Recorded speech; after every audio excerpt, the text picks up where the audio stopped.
अस्सलामुअलैकुम everyone, this is Meerab Zeeshan and you are watching Samaa stories. आज हम बात करने जा रहे हैं एक बहुत ही अहम मौजू के ऊपर। ये वो टॉपिक है जो सोशल मीडिया पर भी डिस्कस किया जाता है। कहीं ना कहीं हमारे दिमाग में एक एक्सेप्टेंस भी आ चुकी है कि शायद वाकई में ये चीज़ें एग्जिस्ट करती हैं। हम बात करने जा रहे हैं इल्यूमिनाटीज़ और फ्री मेसन्स के ऊपर।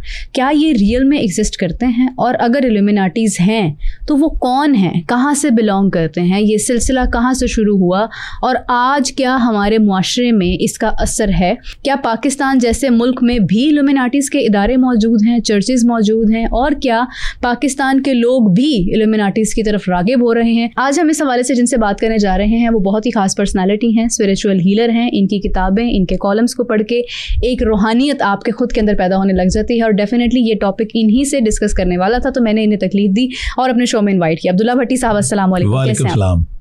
अब्दुल्ला साहब, वैसे तो आपको देखकर दिल करता है कि जितने सवालात हैं दिमाग में वो पूछ लिए जाएं, लेकिन ये एक ऐसा मौजू है जो आजकल हमारी यूथ में बहुत डिस्कस किया जा रहा है। हम जब भी कोई सक्सेसफुल सेलिब्रिटी देखते हैं या किसी भी नॉन पर्सनालिटी को जब हम एकदम से सक्सेसफुल होता हुआ देखते हैं तो हमारे दिमाग में एक ही चीज़ आती है कि कहीं ये इल्यूमिनाटी तो नहीं हो गया।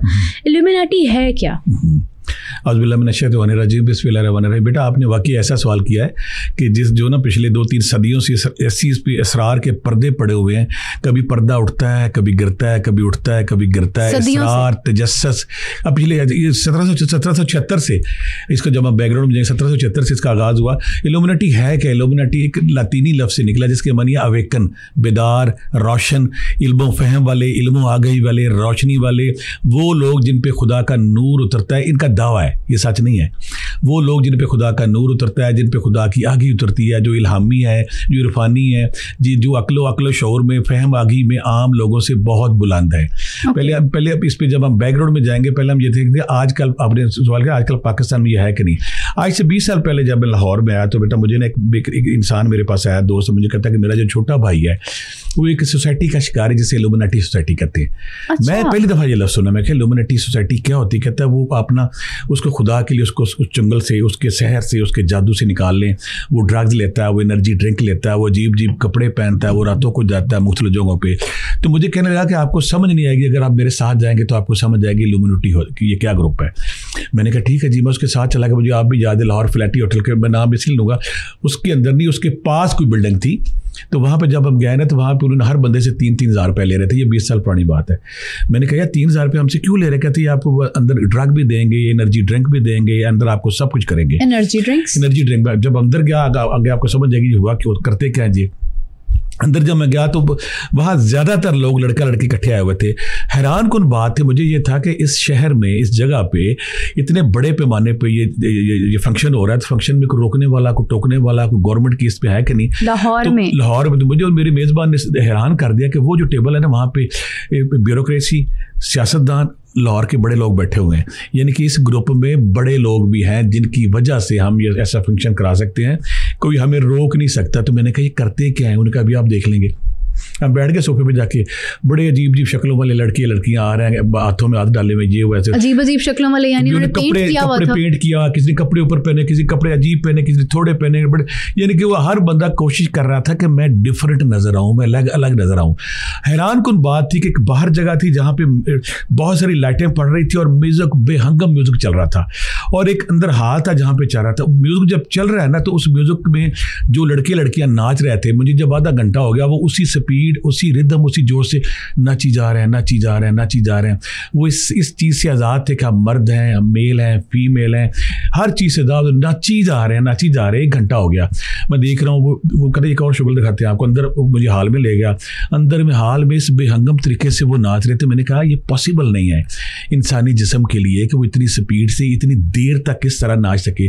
उसने मुझे नई बात बताई कि गोली का नाम उसने मुझे बताया कि गोली खाते हैं, गोली खाने के बाद 8 घंटे के लिए चार्ज हो जाते हैं, और चार्ज होने के बाद ये अपनी फैंसी वर्ल्ड जीतते हैं। फैंसी वर्ल्ड क्या है कि मैं दुनिया का नंबर 1 प्लेयर हूँ टेनिस का, कोई कहता है मैं हॉलीवुड का सबसे बड़ा प्लेयर हूँ, कोई कहता है मैं बॉलीवुड का सबसे बड़ा प्लेयर हूँ। ये अपने ख्वाब जीते हैं, और ख्वाब जब ये जीते हैं तो उस वक्त तक अगर ये ऐसे ही है जैसे आप आल्टो से फरारी में बैठ गए हैं, आल्टो से आप बेंटले में बैठ गए हैं, पोर्शे में बैठ गए हैं, ये अपने ख्वाब जीने के लिए यहाँ पे आते हैं। और ये जब गोली खाते हैं, और साथ ड्रिंक कर रहे थे, सारे ड्रिंक कर रहे थे। हमने जब ड्रिंक नहीं किया, कहते आप एनर्जी ड्रिंक ले लें, एनर्जी ड्रिंक लेके वो गोली खा के अगले 7-8 घंटों के लिए ये अंधाधुंध रक्स कर रहे थे, नाची जा रहे थे, कोई स्मोकिंग कर रहा है, कोई ड्रग ले रहा है।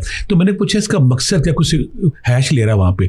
मुझे अभी भी याद है, एक ट्रे में एक बंदा लेके आया हमारे पास, बंदा था या बंदी थी, कुछ क्रॉस जेंडर था, उसने आके हमारे सामने, मैं क्या कहते हैं हैश हमने लेनी, उसमें भरे हुए सिगरेट थे, आधे सिगरेट थे। तो उस वक्त मैंने पहली दफ़ा देखा ये इल्लुमिनाती है क्या। और उस बच्चे को फिर हमने अलहदा किया, उसको गाइड किया, उसको तस्बीहात दी, ज़िक्र अस्कार दिया। 6 महीने के बाद उस चुंगल से निकला।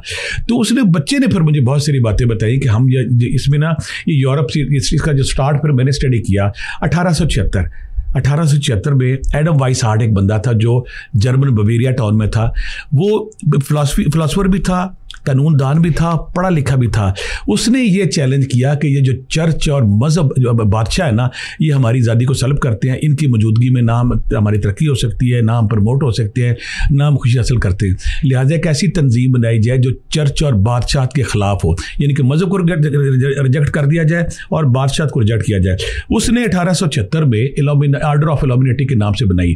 लेकिन बेटा जब अब इसको तारीख में जाते हैं तो इससे पहले भी मौजूद थी। आप हैरान हो जाएंगे, सलाहुद्दीन अय्यूबी ने जब बैतुल मुक़द्दस फतह किया तो उस वक्त उसे ना पता चला कि कुछ ऐसे यहाँ पे लोग हैं जो खुद को कहते हैं कि हम अवेकन हैं, हमारे ऊपर वही आती है, हमारे ऊपर खुदा का नूर नाजिल होता है। कुछ लोगों जब इंटरव्यू किएगा तो उनका जी हम खुदा कैसा है, उसकी शक्ल बकरी जैसी है, कोई कह रहा है उसकी शक्ल फलां जैसी है, उसका मुँह ऐसा है, फलां है। तो सलाहुद्दीन अय्यूबी ने इसके दौर में जब पता चला सलाहुद्दीन अय्यूबी को कि मेरे मुल्क में मेरी जगह कुछ ऐसे क्रिश्चियन लोग हैं जो दावा करते हैं खुदाई का, गुमराह सूफी का, कि हमारे ऊपर इल्हाम होता है, हमारे ऊपर रोशनी आती है, इरफान आता है, और हम आम लोगों से ज़्यादा मुदब्बर समझदार मुफक्कर लोग हैं, तो वो दावा करते थे हमारे ऊपर खुदाई तालीमात होती थी, इससे वो लोगों को गुमराह करते थे। बाद में फिर बहुत सारे जब इनको स्टडी करती है, उन्होंने सैटन चर्चेज बनाए हुए हैं। सैटन चर्चेज में जाने की शर्त ही है कि जब आप बाइबल पे पावर रख के अंदर जाएंगे, मजहब को खैर बात कहेंगे। अगर आपने फिर उन्होंने सैटन आर्मी बनाई हुई है। जब इस सलाहुद्दीन अय्यूबी ने इनको चुन चुन के मारा, जब चुन चुन के मारा, कुछ लोग बच गए, वो जर्मनी में चले गए, यूके में चले गए। उसके बाद फिर जो हम एडम वाइसहार्ट का बात करते हैं, इसलिए जब ये बना ली, बनाने के बाद इसका ये था कि ये जो चर्च है और ये बादशाह, ये हमारी आज़ादी, हमारी तरक्की, हमारे अक्ल शऊर, हमारे फहम में रुकावट, इसको हमने ख़त्म करना है। ख़त्म करने के बाद जब इस ग्रुप बना लिया, ग्रुप बनाने के बाद इन्होंने एक दूसरे के साथ मैचिंग शुरू कर दी। कुछ अरसे तो ये चलती रही, फिर इनके आपस में लड़ाई शुरू होगी। जब लड़ाई शुरू हो गई, लड़ाई शुरू होने के बाद एक इनका बंदा जोसेफ था, उसने जो ड्यूक था वहाँ पर बवेरिया का, ड्यूक कहते हैं गवर्नर को, उसने खत लिखा। पहली दफ़ा जो दुनिया को पता चला है, उस खाते पर चला, उसने कहा कि आपके मुल्क में एक ऐसी सोसाइटी वजूद में आ चुकी है, एडम वाइसहार्ट जो उसका गुरु है और इसके साथ मेंबर है, जो कहते हैं कि हमने मज़हब को ख़त्म करना है, हमने बादशाह को ख़त्म करना है, हमने इल्म को फ़रोग देना है, हमने साइंस को फ़रोग देना है, और हम समझदार लोग हैं, हम अवेकन लोग हैं, हम बेदारी लोग हैं, हम फहम अफराज जानते हैं, ये हम दुनिया पर रूल हमने करना है। जहाँ पे कथा करामी की माजरत चाहती हूँ, जहाँ पे एथियस्ट भी हम उनको भी इस कैटेगरी में ला सकते हैं। इसके बैकग्राउंड में आप जाएंगे, इसके बैकग्राउंड में होता क्या है, ये ठीक है बनते हैं। ड्यूक को जब पता चला, ड्यूक ने इनको पकड़े सजा से इनको डाटा शटा बंद कर गए। कुछ अरसे बाद फिर एक और मेंबर ने कहा कि ये एक और तंजीम बना रहे हैं कि औरतों की भी हमने इल्यूमिनेटी ग्रुप बनाना है और औरतों को हमने अबार्शन के तरीके बनाते। क्रिश्चियनिटी में अबार्शन को बहुत बड़ा गुनाह समझा जाता है, क्रिश्चियनिटी में अबार्शन को बुरा समझा। उन्होंने कहा हम एक जो हमारी जो सोसाइटी होगी उसमें औरतों को राइट दिया जाएगा, वो बच्चे अबार्शन करें। और फिर उन्होंने एक और बात किया कि हम जहर के ऐसे ऐसे तरीके उन्होंने ईजाद कर लिए कि जो बंदा हमारे रुकावट में आएगा हम उसको जहर दे देंगे। फिर उन्होंने एक ऐसी स्याही इंक तैयार की, जो ना खत भेजते थे, वो खत आम बंदा नहीं पढ़ सकता था। जब बंदा रिसीवर जो होता था, रिसीव करने वाला, जब उसको कागज़ को आग पे रखता था, फिर उसको समझ आ जाती थी। ड्यूक को जब पता चला कि ये इतने खतरा, ड्यूक ने फिर इनको चुन चुन के मारा, इनको चुन चुन के मार दिया। अगर 78 में ये बने तो 87 तक उसने इनको सबको ख़त्म कर दिया। फिर बड़ा अरसा ये खामोश रहे। अच्छा, आगे बात करने से पहले हम बैकग्राउंड में जाएंगे कि इसका बैकग्राउंड है क्या। जब इस धरती पर हज़रत आदम अलैहिस्सलाम आए तो उसके बाद शैतान ने दावा किया कि अल्लाह का जो अर्श अज़ीम है 7वें आसमान पे पानी के ऊपर है, शैतान का अर्श भी पानी के ऊपर है। उसने कहा मैंने हर मोड़ पे, हर रास्ते पे बैठ के इंसान को गुमराह करना है। कोई इंसान चाहे जिस रास्ते से आएगा, जिस मोड़ से आएगा, जहाँ से पैदा होगा, मैंने उसको गुमराह करना है, मैंने उसको राह रास्ते पे नहीं आने देना। तो शैतान पहले दिन से लेकर आज तक ऐसे इंसानों को ढूंढता है, ऐसे इंसानों के अंदर हलूल करता है, ख्याल करता है जो मज़हब से दूरी, खुदा से दूरी, अच्छी इक़दार से दूरी। ये हम कह सकते हैं कि दुनिया में जब भी कोई लादीन आता है, जब भी कोई इल्यूमिनाती आता है, जब भी कोई ऐसा फ्री मैसेज वाला बंदा आता है, उसकी बैकग्राउंड में शैतान होता है। जब भी कोई बेटा इंसान पैदा होता है ना, तो उसके साथ एक शैतान भी पैदा होता है, आपको शायद पता है कि नहीं पता है। अल्लाह के नबी ने कहा कि जब भी कोई बंदा इंसान पैदा उसके साथ एक शैतान, दो फरिश्ते पैदा होते। फरिश्ते बाद रवायतों में आता है 4 फरिश्ते, लेकिन ज़्यादातर 2 आते हैं। फरिश्तों का काम है हमारे सारे अमाल को चेक करना, शैतान का काम है हमारे खून में दौड़ता है वो। उस शैतान को करीन कहा जाता है। वो शैतान हर इंसान, उसे हमजाद भी कहा जाता है, करीन भी कहा जाता है। उस शैतान का काम क्या है कि दिन रात इंसान को बुरे कामों पे लगाना, बुराई की तरफ लेके जाना, बुराई की तरफ इंडेल करना। जब वो हमारे खून में दौड़ता है, वो हमारा शैतान कहता है कि मैं हर रास्ते से आऊँगा, हर मोड़ पे आऊँगा, मैं किसी बंदे को छोड़ूंगा और उसको रास्ते में बैठूंगा। वो जो करीन हमारा साथ है, नबी करीम सल्लल्लाहु अलैहि वसल्लम ने जब मुसलमानों को बात थी तो लोगों ने पूछा कि या रसूलल्लाह, आपका शैतान जो अल्लाह करीम ने कहा कि मेरा मुकाम या मेरी रूहानी ताकत इतनी थी, मैंने उसको ताबे और मुसलमान कर लिया है। यानी कि नबी करीम सल्लल्लाहु अलैहि वसल्लम का जो हमजाद है ये है, इसको नेक्स्ट किसी एपिसोड में इस पर हम डिटेल बात करेंगे, हमजाद और ये जनासर है। तो वो तो ताबे हो गया। हमारा जो शैतान है, हमारा जो करीन है, वो हर वक्त इंसानों को गलत बातों को घुसाता है। ये वो बैकग्राउंड है जब हर दौर में किसी न किसी दौर में लिमुनाती आते हैं, जब वो आते फिर काम करते हैं फिर आके इंसानों को गुमराह करते हैं। कभी वो सेटल ऑफ चर्चेस बनाते हैं, सेटल ऑफ आर्मी बनाते हैं। यानी कि इनका काम, इसके बाद जब कार्ल मार्क्स आया 18वीं सदी में, उसने नया पंगा, कैपिटल बुक लिखी उसमें उसने नया दावा कर दिया कि मजहब अफ्यून है या फीम है। जो लोग मजहबी होते हैं, वो नशई होते हैं, वो दुनिया में फेल हो जाते हैं, उनके रास्ते में कोई कामयाबी नहीं होती, उनको लारों में, उनको वादों पे ठहराया जाता है। अगर आप तरक्की करना चाहते हैं तो आप मजहब से जान छुड़ा लें। ये भी कहीं ना कहीं वही ग्रुप था, वही शक्ल थी। जिस तरह एडम वाइसहार्ट ने जिस तरह कहा कि मैं ये जो बादशाह है, चर्च है, ये हमारी तरक्की, हमारी आज़ादी के रास्ते में हायल है, इससे हमने जान छुड़ानी है। इस तरह दास कैपिटल में जब हमारे पहले हेगल ने ये पंगा लिया, हेगल ने एक नवा शोशा छोड़ा कि देखिए मजहब जो फ्यून है। फिर उसके बाद जो कार्ल मार्क्स फिर उस एथियस्ट, हालांकि पैदाइशी तौर पे वो यहूदी था, यानी कार्ल मार्क्स भी कहीं ना कहीं इल्यूमिनाटी था। उसने उसका मैसेज देखे ना, मैसेज उसका क्या है कि जो मजहब है ये अफ्यून है। इसी की कोख से फिर फिक्रा आगे लोगों ने लिया कि जो तसव्वुफ है वो अफ्यून है। यानी कि तसव्वुफ और मजहब जो है इंसान की दुनियावी तरक्की में रुकावट बनते हैं। जब तक कोई मुल्क, जब तक कोई कौम इस तसव्वुफ से या रूहानी से, मजहब से जाने, खुदा से जाने छुड़ाएगा नहीं होगा। उसकी बैकग्राउंड में फिर हर दौर में ये आते हैं, चलते रहे। हैरान कुन काम उस वक्त हुआ कि जब ये ना 76 में आए, 87 में मार दिया गया, 150 साल चुप रहे। फिर 1960 में एक नया काम, अमेरिका में एक नया ग्रुप आया, उसको कहते हैं हिप्पी ग्रुप। अच्छा, एक नई शक्ल में। ये हर दौर में जो आती है ना, ये खुल के सामने नहीं आए। इसमें जो बड़ा खानदान, उस पर आगे हम बात करेंगे। इसकी अभी हम इसकी तरतीब देखते हैं, किस सारे आते आ रहे हैं।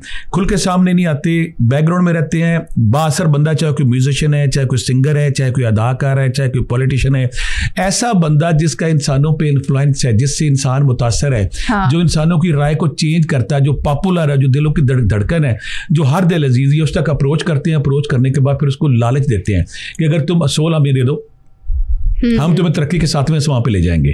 फिर कुछ लोग, तो मेरे पास ऐसे भी लोग पाकिस्तान में आए, मैं हैरान हो गया, जो अभी स्ट्रगल कर रहे थे, कहते अगर काश मुझे इल्यूमिनाती वाले मुझे ना ज्वाइन करा लें, काश मुझे अपने साथ शामिल कर लें।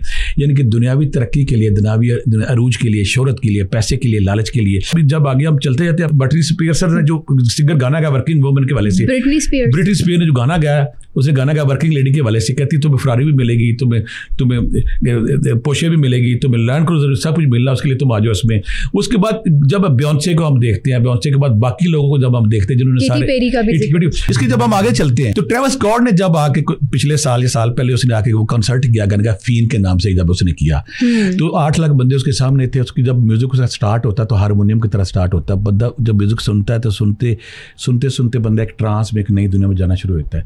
अब इतने लोग जब देख रहे थे, जब उसने म्यूजिक स्टार्ट हुआ, स्टार्ट होने के बाद जो उसने फीन फीन फीन फीन फीन करके वो बार बार बंदों को नारे बुला रहा था, जब उन्होंने एकदम फीन नीचे किया तो एकदम जब 8 लाख बंदों की धड़कन नीचे गई तो जलजला वहाँ पे आ गया।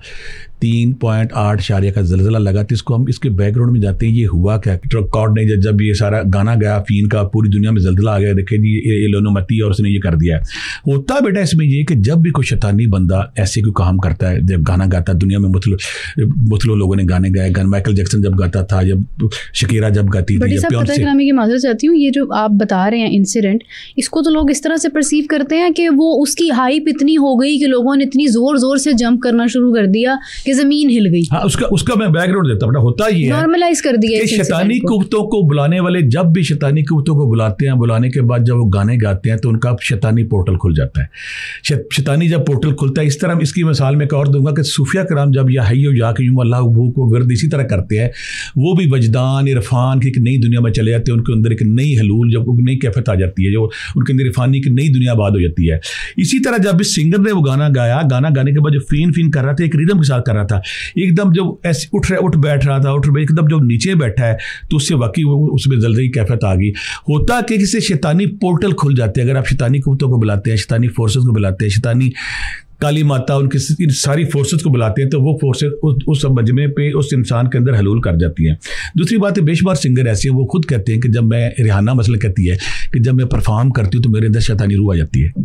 मैं जब पियोंसे कहती है इस तरह, शकीरा इस तरह कहती है कि जब परफॉर्म करता हूँ इसमें हो जाता है। माइकल जैक्सन ने बड़ी खूबसूरत बात, माइकल जैक्सन ने एक बात ये की कि देखिए जब मैं इसको गाना गाता हूँ, इस पे उसे गाना गाने के दौरान मेरे अंदर, मैं अपनी दुनिया में नहीं होता, मैं और दुनिया में चला जाता हूँ। अच्छा, इन सिंगरों ने फिर एक और भी बड़ा इकरार किया। ये सारे कहते हैं कि यहाँ एक ऐसी दुनिया यहाँ पे मौजूद है, एक ऐसे लोग मौजूद हैं जो इस सारी इंडस्ट्री को, इस सारी म्यूज़िक को कंट्रोल कर रहे हैं। वो हमें आसमान की बुलंदियों पर लेके जाते हैं, नीचे आते हैं। जो इनका मेंबर रहता है वो कामयाब होता है, जो इनका मेंबर नहीं रहता वो जलील हो जाता है, मर जाता है, दुनिया से चला जाता है। इनकी लाइफ को अगर आप देखिए, एक और बात है, जॉन कैरी बहुत बड़ा एक्टर है इनका। जॉन कैरी के इंटरव्यू दे रहा था, जब उसने कहा कि क्या है, तो अक्सर ये ना ऐसे बना देते हैं अपना, इनके अलामात है, हम इस अलामात की बात करें, इनकी अलामात क्या है, आप मीडिया में, एड में, इंडस्ट्री में, फिर जहाँ भी इनको देखते हैं, इनकी अलामात क्या होती हैं, पिरामिड, उसके अलावा एक आंख होती है इनकी, 666 शैतानी इनकी आवाज़ होती है, वो एक फोन टाइप कुछ बना होता है, फिर एक आंख बनी होती है, एक आंख जो सबको देख रही है, एक आंख जिनको सब। इन्होंने किया कि जो दुनिया में जो भी इल्म आती है और जो शैतानी कुव्वतों के हमले, इन्होंने फिल्म इंडस्ट्री आप लिख लें, जब ये गेम ऑफ थ्रोन आई, गेम ऑफ थ्रोन में एक्स्ट्रा मैरिटल रिलेशन, एक्स्ट्रा मेरी चीज़ें उन्होंने बनाई हैं, उसको इतना नशा लगा दिया हमारे अवाम को। गेम ऑफ थ्रोन जब भाई कि हमारे बड़े बड़े मजहबी लोग जब उसको देखते हैं तो उसके शहर में डूब जाती है। हालांकि उसका मैसेज क्या होता है, एक्स्ट्रा मैरिटल रिलेशन चल रहे हैं, झूठ चल रहा है, फ्रॉड चल रहा है। उसके बाद फैमिली गाय की टीवी सीरीज आई थी, उसको बंदा हैरान होता है। इसके बाद जब ये वीडियो गेम्स बनाते हैं तो वीडियो गेम्स ये करते हैं कि मज़हब को रिजेक्ट करते हैं, मज़हब को तजलील करते हैं, मज़हब को नेगेट करते हैं। आप हैरान हो जाएंगे, वीडियो गेम जब उनके देते, कहीं तो मस्जिद नबी का दरवाज़ा बनाया होता है इन्होंने, कहीं भी खाना काबा का दरवाज़ा इन्होंने बनाया होता है, कहीं पे जो हमारे मजहबी सेंसिटिव एरिया को वीडियो गेम्स में इस्तेमाल करते हैं। और जो हमारा बच्चा है, हमारा जवान है इस शहर में, चाहे वो गेम ऑफ थ्रोन देखता है, चाहे वो फैमिली गाय देखता है, चाहे वो दूसरी फिल्में देखता है, इनके गाने सुनता है, वो शौरी लाशौरी तौर पर स्क्रीन टाइम पर इतना बिजी होता है, वो मजहब से दूर होता जाता है। इन सारी इल्यूमिनाती जो ग्रुप है, इसका जो बैकग्राउंड शैतान है, शैतान का मकसद क्या है कि नौजवान नस्ल को मजहब से दूर करना, खुदा से दूर करना, खुदा से दूर करके इनको उन आदतों में उलझा देना कि उसमें डूब जाए। आगे हम बात कर रहे थे कि जब ये खत्म हो गया सिलसिला 1960 में अचानक ना हिप्पी लाइफ जो है ना अमेरिका में नए रूप से इनको जो जिंदगी मिली इल्यूमिनाती ग्रुप को, पहले ये डाउन हो गए थे, खत्म हो गए थे, उनका खत्म हो गया जी। 1960 में अचानक एक ग्रुप ऐसा अमेरिका में पैदा होगा जो कहते थे हम हिप्पी लाइफ, वो कहते थे कि हमने नेचर से प्यार करना। हुआ ये कि अमेरिकन फौज जब वियतनाम में गई तो वियतनाम में इन्होंने एक ऐसा ग्रुप पैदा हो गया जो कहते थे कि वियतनाम में जाना हमारा नहीं बनता, आप क्यों गए, आप वियतनाम में आपको नहीं जाना चाहिए। ये ग्रुप कौन थे जो नशा करते थे, ग्रुप कौन थे जो आज़ाद मनुष्य, जो नरवा की तलाश, जन्नत की तलाश में, जन्नत की तलाश कह ले, जब हैश कट सूटा लगा लेते हैं तो कहते हैं हम जन्नत में चले गए, जब और ले लेते हैं। इनका ये काम था कि हमने ज़मीन पे अमन और पीस कायम करना। जब ये चल रहे थे तो अचानक इन्होंने ना इल्यूमिनेटी का नारा लगा दिया। अच्छा। और फिर काम कैसे हो, विलियमसन एक बंदा तो उसने 3 किताबें लिख दी। अच्छा। विलियमसन ने जब 3 किताबें इस पर लिखी, 3 किताबों के पावर ट्रेजर, नेशनल ट्रेजर और दूसरी फिल्मों का एक तूफान आ गया। जब इल्यूमिनेटी जो डेड पड़ा हुआ था, फिर उन्होंने कहा कि हमें इल्यूमिनेटी लाइफ मिल गई। ये सारे जो जितने हिप्पी लाइफ जो मलंग थे इसे कहते हैं। इसी दौरान एक और बहुत बड़ा बंदा पर्दा स्क्रीन पे उभरता है, गुरु रजनीश। जैन मत इंडिया से ये पैदा, पुणे से ये पैदा हुआ, यह हुआ, फिलोसफर था, इर्तिकाद जानता था, मेडिटेशन जानता था। इसने यूरोप चला गया, यूरोप जाके इसने अमेरिका में एक नारा नया लगा दिया कि जो इंसान है ना, अगर अपनी बकात चाहता है, अगर अपनी सुकून चाहता है, अमन चाहता है, तो इसको आज़ाद होकर जिस्मानी तल्लुक़ कायम करना चाहिए। गुरु रजनीश ने मजहब, अखलाकी इक़दार का सत्यानाश किया, जनाजा निकाला।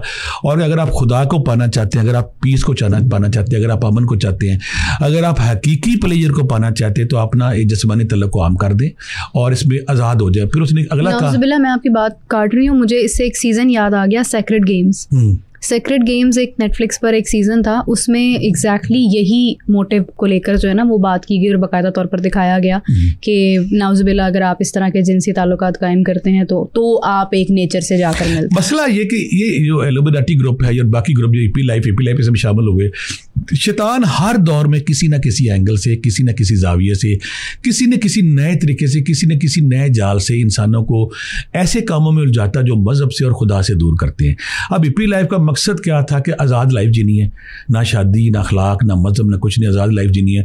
और आज़ाद लाइफ के जिस्मानी तलक में जो मसला है, दूधों की यूथ सदियों से चली आ रही थी, निकाह ज़रूरी है, शादी ज़रूरी है, इसी में आज़ाद करना। गुरु रजनीश ने आगे कहा कि अगर आप खुदा से मिलना चाहते हैं, अगर आपको खुदा की तलाश, अगर आप असली हकीकी अमन चाहते हैं, प्लेयर चाहते हैं, बातनी सरूर चाहते हैं, अगर आप अवेकन होना चाहते हैं, अगर आप इरफानी होना चाहते हैं, तो आपको ना आज़ादी से आपको आज़ादी है।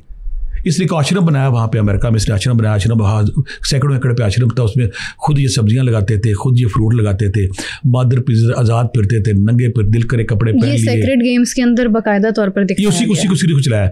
चल अपनी उसके बाद क्या करते, शाम को वो मुराकबा कराता, मुराकबा कराने से पहले डांस कराता, डांस करा के ना वो कहता था डांस इस लेवल का करो कि तुम अपने आप से भूल जाओ अपने आप को। और उसके जो मानने वाले थे उसने डांस शुरू कर देना, लोग पागल हो गए। और डांस करने के बाद फिर उन्हें को ये वो चर्च पीते थे, नशा करते थे, फिर वो अखलाकियात मज़हब से आज़ाद होते थे। आज़ाद होने के बाद फिर वो एक दूसरे को जिस्मानी तलक की तरफ भी चले जाते थे। इसका जब अमेरिका को पता चला तो अमेरिका ने कहा कि ये तो देखो अमेरिका हालांकि आज़ादी का बड़ा अलंबरदार है। जब मुझे पता चला कि ये तो उन्होंने इसको गिरफ्तार किया, गिरफ्तार करने के बाद इसको जेल में ले गया। इसने अपनी तवज्जो इर्तिकाज से, इसके मानने वाले थे उसको जुलूस निकाल रहे थे, एहतजाज कर रहे थे, इसको वहाँ से निकाल दिया। फिर इसने स्पेन, जर्मनी, बहुत सारे मुल्कों में जाने की कोशिश की। इसकी जो आज़ादी का नारा था, इसका इल्यूमिनाटी जो प्रमोशन थी, हर मुल्क डर गया यूरोप का। आप हैरान हो जाएंगे, सारे जो जिस मुल्क में उसने जाने की सब ने कहा जी हम आपको नहीं लेंगे। आखिरकार फिर ये इंडिया में आ गया। इंडिया में आने के बाद यहाँ पर जब हम बात करें ईपी लाइफ वालों ने एक और काम किया, उन्होंने एक नया ऑपरेशन शुरू किया कि हम नया ऑपरेशन शुरू करते हैं। ऑपरेशन माइंड उन्होंने शुरू किया। ऑपरेशन माइंड बाद में ये तय हो गया। वो कहते हम इल्यूमिनाती हैं, ये दावा करते थे, यानी इन्होंने टाइटल दे दिया, टाइटल हम इल्यूमिनाती हैं। वो साइन बनाते थे, कभी आंख का बना लिया, कभी स्लीप का बना लिया, कभी पिरामिड का बना लिया, कभी ऑल का बना लिया, कभी एक आंख का बना लिया। इन्होंने नारा मारा कि हमने ना एक ऑपरेशन माइंड आपने लॉन्च कर दिया। ऑपरेशन माइंड क्या था? ऑपरेशन माइंड के तौर पर करते मिस इन्फॉर्मेशन फैलाते थे। हर जगह जाके मिस इन्फॉर्मेशन फैलानी इन्होंने जाके, ये सिस्टम गलत है, ये सिस्टम ख़राब है, ये सिस्टम चलने वाला नहीं है, यहाँ पे एक और सिस्टम की ज़रूरत है, एक न्यू वर्ल्ड ऑर्डर की ज़रूरत है।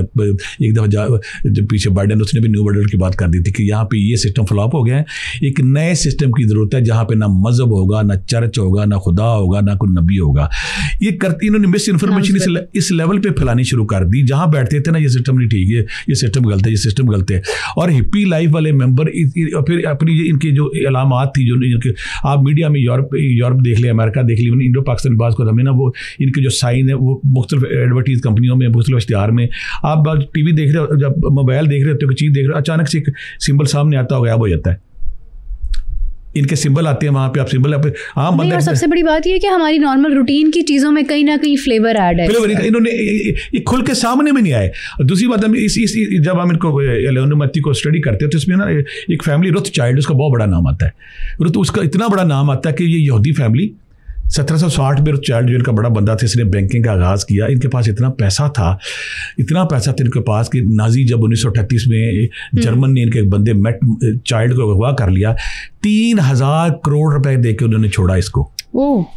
वेल्थ का लेवल देखे रोथशाइल्ड जो है सबसे बड़ा नाम उनका आता है। 3000 करोड़ देके उन्होंने अपने बंदे की जान छोड़ी। अगला काम इन्होंने ये किया कि ब्राज़ील जो पुर्तगालियों के पास कब्जे में था, इनका ब्राज़ील को हम आज़ाद कराते हैं। 2500 करोड़ रुपए देके इन्होंने उनको आज़ाद किया था। रोथशाइल्ड आ गए। अब ये रोथशाइल्ड जो है इसके इन्होंने क्या किया, American stock exchange, Paris stock exchange, जो जापानी स्टॉक एक्सचेंज, सबसे बड़े इनके, और बैंकिंग की तारीख की जो पहला बैंक इन्होंने बनाया, पहला बैंक इन्होंने बनाया। फिर इसके 5 बेटे थे, मेट जो रोथशाइल्ड है इसके 5 बेटे थे। एक इन्होंने फैसला ये किया कि अब हम जर्मन से तो आगे निकलेंगे, यहाँ हमारी फैमिली बड़ी हो रही है। एक अमेरिका चला गया, एक पेरिस चला गया, एक जापान चला गया, मुख्तलिफ मुल्कों में जाके इन्होंने कहा। रोथशाइल्ड जो कंपनी है, जो कंपनी कह रहा फैमिली है बेटा, वो इतनी ताकतवर है, इतनी इन्फ्लुएंशियल है कि दुनिया भर में असले वो बेचती है।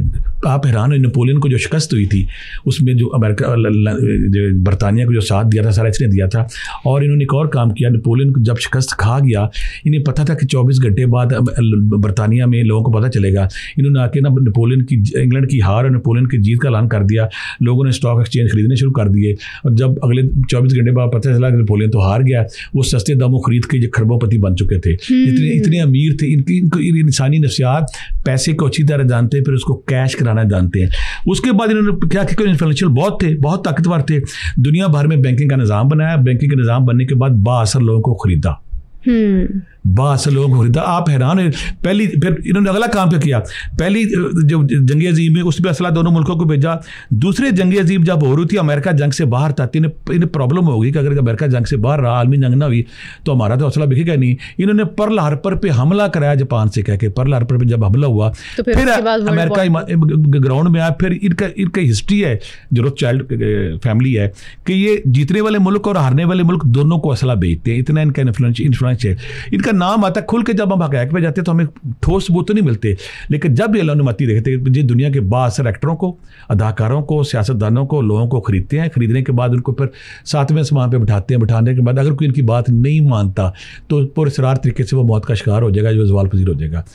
बड़े अभी नेटफ्लिक्स पर स्क्विड गेम एक सीजन चला, उसमें पार्ट 1 में भी हमने देखा, और पार्ट 2 के अंदर तो उन्होंने एक सिंगर को भी उसके अंदर कैच किया, जिसमें हमें एक पहलू नजर आता है कि जो लोग ज़रूरत से ज़्यादा अमीर हो जाते हैं, यानी इस तरह के लोग जो एलीट क्लास है, वो एक हद तक यानी चैरिटी करती है, फिर उसके बाद अब उनके पास इतना पैसा होता है कि अब उनको समझ नहीं आ रही होती कि वो कहाँ इस्तेमाल करें, तो वो लोगों को घोड़े समझकर उन पर दाम लगाने लग जाते हैं और उनको इस तरह से इनको ना सुपीरियरिटी का, बर्तरी का इनको जोम बुखार चढ़ जाता है।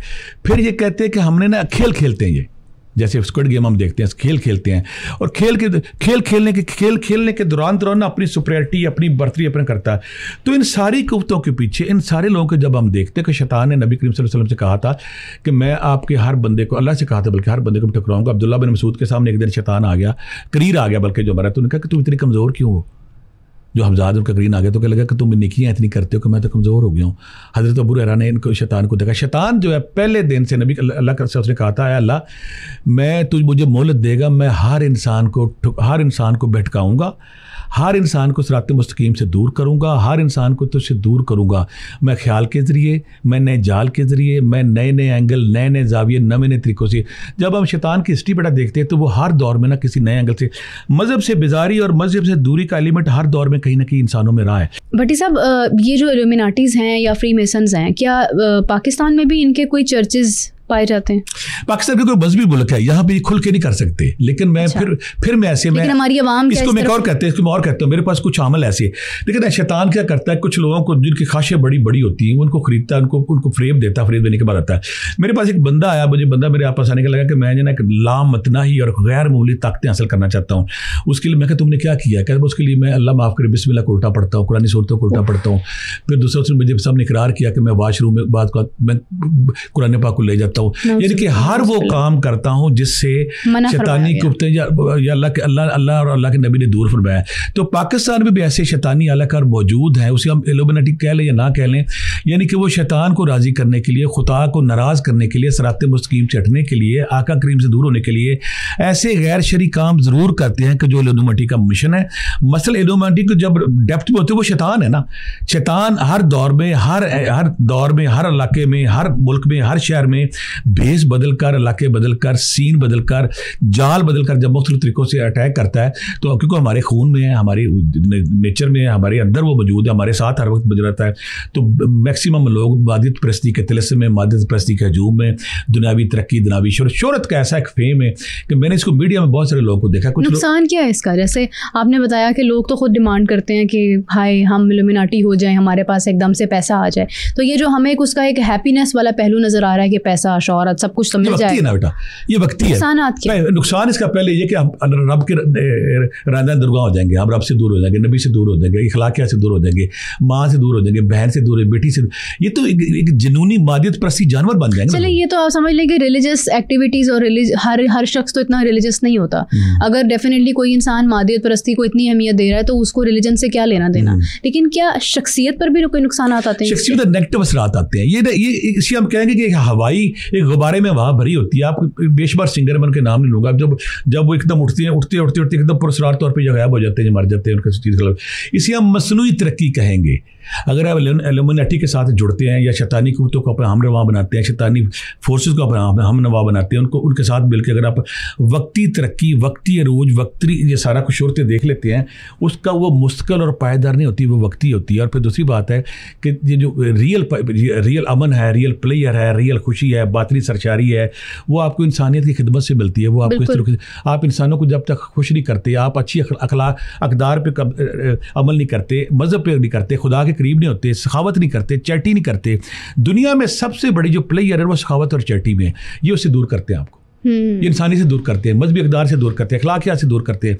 ये एक मसनूई दुनिया। और दूसरी बात, शैतान के एजेंडे पे काम करते हैं। जब शैतान पे एजेंडे पे हम काम करेंगे, शैतान भी टिश्यू पेपर की तरह इस्तेमाल करता है, इस्तेमाल करने के बाद फेंक देता है। या तो ना आप अमर हो जाएं, आप इस दुनिया और अगली दुनिया में अमर हो जाएं, फिर आपको कोई उसके बाद नाकामी ना हो। ये वक्ती खुशी के लिए अगर हम एल्यूमिनेटी को बंदा होता है और जो फ्री मैसन का मेंबर बनता है या शैतानी कुत्तों का अगर बनता है, तो एक छलावा है, एक हवा है, एक ख्वाब है, एक शराब है। जब उसे हवा निकलती है तो वो जिंदगी खुदा से भी दूर हो चुका होता है, मजहब से दूर हो चुका, मुँह के बल गिर चुका होता है। ये कहीं ना कहीं ज़रूर है। लेकिन यहाँ पे भी एक क्लियरेंस और करूँगा, एल्यूमिनेटी का जोर बड़ा, लेकिन ये उतने ठोस सबूत इसके खिलाफ हमें नहीं मिलती। अगर आप इस चक्कर में पड़ जाएँ, बस एक बंदा बस देख रहा था, कुछ समोसे को देख रहा है, देखिए वो एंगल बनाते हैं, समोसा भी टेढ़ा। यार अगर समोसा टेढ़ा तो एल्यूमिनेटी नहीं है, वो तो कुछ चीज़ बेच रहा है। हमें हर वक्त इस चक्कर में आके, एल्यूमिनेटी के चक्कर में आके शिकुक को शुबात में नहीं पड़ना चाहिए कि हर चीज़ हम घसीट घसाट के उधर ही ले जाएं। लेकिन इसमें कोई शक नहीं, कहीं ना कहीं पसे पर्दा ये कुफ्ते हैं, लेकिन बहुत वाज़ेह नहीं है। जो बंदा हकीकी कोशिश करता है, हकीकी तरक्की करता है, जिसके अंदर टैलेंट होता है और अखलाकी इक़दार के साथ वो आगे बढ़ने की कोशिश करता है, तो उसको मुश्किल पायदार शोहरत मिलती है, मुश्किल पायदार पैसा मिलता है। एल्यूमिनेटी मैं कहूँगा कि नफ्सियाती तौर पर जो डिस्टर्ब लोग हैं, जो नफ्सियाती तौर पे ख्वाबों की दुनिया में रहते हैं, जो प्रैक्टिकल नहीं है, जो शॉर्टकट की तलाश में रहते हैं, वो कहीं ना कहीं इस चक्कर में जब थक जाते हैं, मैं एल्यूमिनेटी हो जाता हूँ, मैं फलां हो जाता हूँ, ये हो जाता है। तो शैतान जो है वो वक्ती तौर, शैतान फरेब का नाम है, झूठ का नाम है, दजाल फरेब का नाम है, वो झूठ का नाम है। ये सच नहीं है। ये झूठी दुनिया वक्ती तौर पर आप प्लेयर खुशी ले लेंगे, लेकिन मुस्तकिल और हकीकी खुशी उसी में है जब आप मज़हब, अखलाकियात, इंसानियत के साथ करीब रहते हैं। जब आप इंसानी से दूर होते हैं, वो खुशी आर्जी होती है, कम होती है, मसनूई होती है, और फिर आप बड़े डिप्रेशन की तरफ बढ़ जाते हैं। बिल्कुल सही। भट्टी साहब आपका बहुत शुक्रिया, थैंक यू सो मच। और ये एक ऐसा मौजू था कि इस पर हमने कोशिश की कि कम वक्त में इसको कवर किया जाए, जबकि ये एक ऐसा मौजू है कि इसके ऊपर शायद पूरा दिन लग जाए मगर ये डिबेट ख़त्म ना हो। बहुत से लोग आज भी इस पर एग्री करने से डिनाई करते हैं, लेकिन एग्जिस्ट तो ये करता है। और किस हद तक करता है, हम कहीं ना कहीं इसके शिकार ना हो जाएँ, हम मटीरियलिस्टिक इतने ज़्यादा ना हो जाएँ कि हम इवेंचुअली इस तरफ जाना शुरू हो जाएँ, तो इससे बचत बहुत ज़रूरी है, क्योंकि ये तमाम वो चीज़ें हैं जो हमारे लिए इवेंचुअली नुकसानदेह हैं। अभी के लिए मैं आपसे इजाज़त चाहती हूँ, आपसे मुलाकात होगी नेक्स्ट एपिसोड में। टिल देन टेक केयर, अल्लाह हाफ़िज़।